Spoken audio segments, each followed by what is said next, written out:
السلام علیکم ورحمۃ اللہ وبرکاتہ۔ بس چند منٹ میں آپ سے مانگ لے رہا ہوں، آپ کی قیمتی وقت چند منٹ نکالیں اور انشاءاللہ آپ کے ذہن اور دماغ میں میری باتیں نقش ہو جائے گی نا۔ آپ اگر اس پر عمل کریں گے نا تو کامیاب ہو جائیے گا۔ دنیا میں آپ نے بہت سے لوگوں کو دیکھا ہے، اپنے رشتہ داروں میں بھی دیکھا ہے، اپنے دوست احبابوں میں بھی دیکھا ہے کہ اگر آپ کے پاس پیسے ہیں نا، آپ کے پاس مال و زر ہے، آپ کے پاس دولت ہے تو آپ کی ہاں حضوری بہت کریں گے، آپ کے پیچھے لگے رہیں گے، آپ کی تعریفیں کریں گے، لیکن جب آپ بیمار پڑ جائیں گے نا تو پھر قریب جلدی نہیں آئیں گے۔ آپ نے دیکھا ہوگا کیسے کیسے دوستوں کے پیچھے ہم نے پیسے خرچ کیے، لیکن جب بیمار پڑ گئے، جب مجھے کسی چیز کی ضرورت پڑی، اس وقت وہ صرف فون کریں گے اور زیادہ آ کر ایک بار دیکھ لیں گے، لیکن ہمیشہ ساتھ نہیں دیں گے۔ ہمیشہ ساتھ آپ کی بیوی، بچے، گھر والے، بھائی بہن، ماں باپ ہی آپ کے ساتھ دیں گے اور روئیں گے بھی، اور ہر ممکن کوشش کریں گے آپ کو بیماری سے شفا دلانے کی، ہر ممکن کوشش کریں گے۔ ڈاکٹر بدلیں گے، بڑے بڑے طبیب کے پاس جائیں گے۔ کیوں؟ اس لیے کہ یہ میرا لال ہے۔ اس لیے مسلمانوں، ماں باپ کو سمجھنے کی کوشش کریں، ماں باپ کیا ہے۔ اس لیے مسلمانوں، اپنی مختصر سی زندگی کو سمجھنے کی کوشش کریں۔ دنیا میں آپ کو باتیں کرنے والے بہت ہوں گے، جو آپ کے مخالف ہوں گے وہ آپ کی تعریفیں کرنے لگیں گے، لیکن کچھ نہ کچھ مقصدیں ہوگی۔ جو آپ کے چاہنے ماننے والے ہوں گے وہ بھی دور ہونے لگیں گے، اس لیے کہ ان کی کانیں کوئی نہ کوئی، کسی نہ کسی باتوں سے بھرے ہوں گے، جس کی وجہ سے چاہنے ماننے والے بھی دور ہونے لگیں گے۔ یہ کیوں ہوتا ہے؟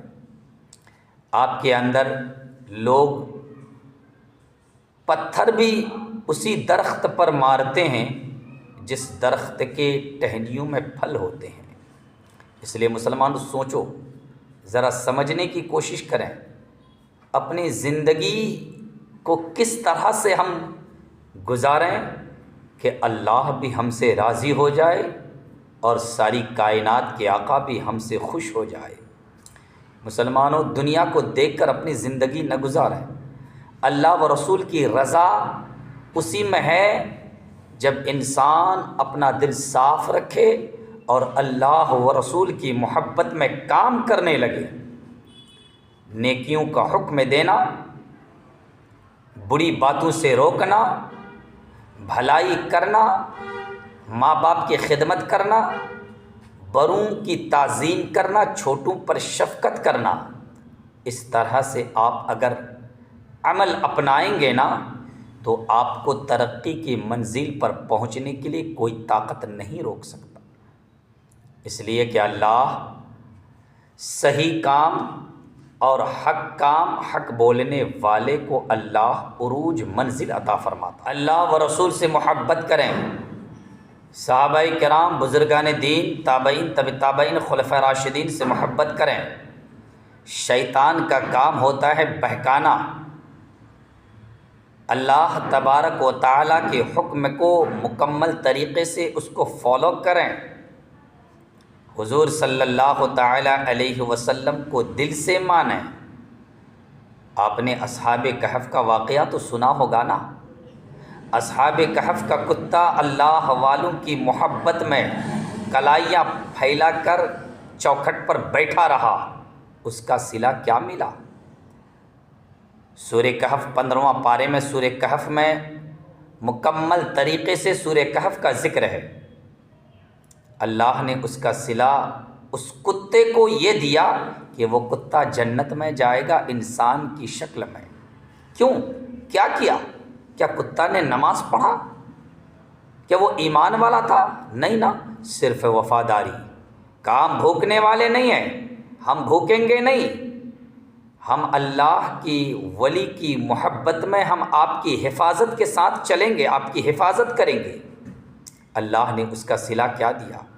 آج کچھ لوگ ایسے ہیں جو اللہ کے ولی پر بھوکتے ہیں، زبان درازی کرتے ہیں اور کہتے ہیں کہ اللہ کے ولی کے نام پر فاتحہ خوانی کرنا یہ تو شرک ہے، یہ تو بدعت ہے، یہ تو غلط ہے، یہ قرآن میں کہاں ہے، حدیث میں کہاں ہے؟ آپ کے جیب میں لاکھوں کا موبائل ہے، لیکن کبھی آپ نے یہ نہ کہا کہ اس کا ذکر قرآن میں کہاں ہے؟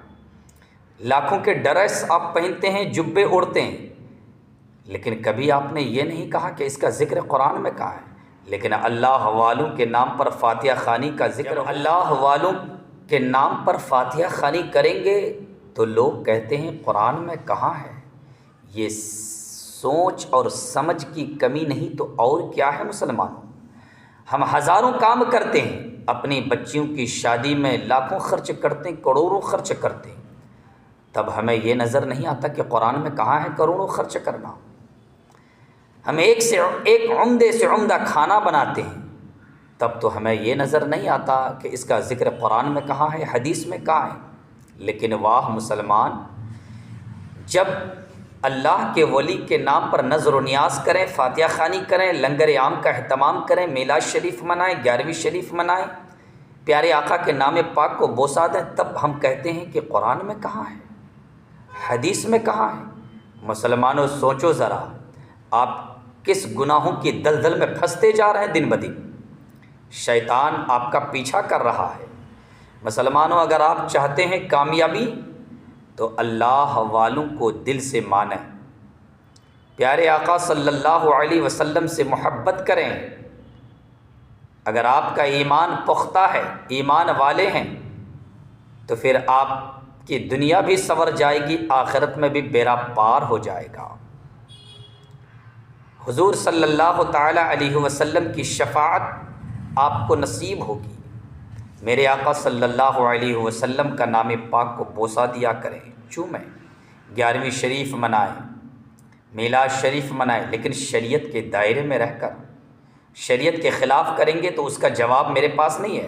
شریعت کے دائرے میں کریں گے تو میلاد منانا بھی جائز ہے، 11ویں شریف منانا بھی کرنا بھی جائز ہے، پیارے آقا کے نام پاک کو بوسا دینا بھی جائز ہے، باعث برکت اور ثواب ہے۔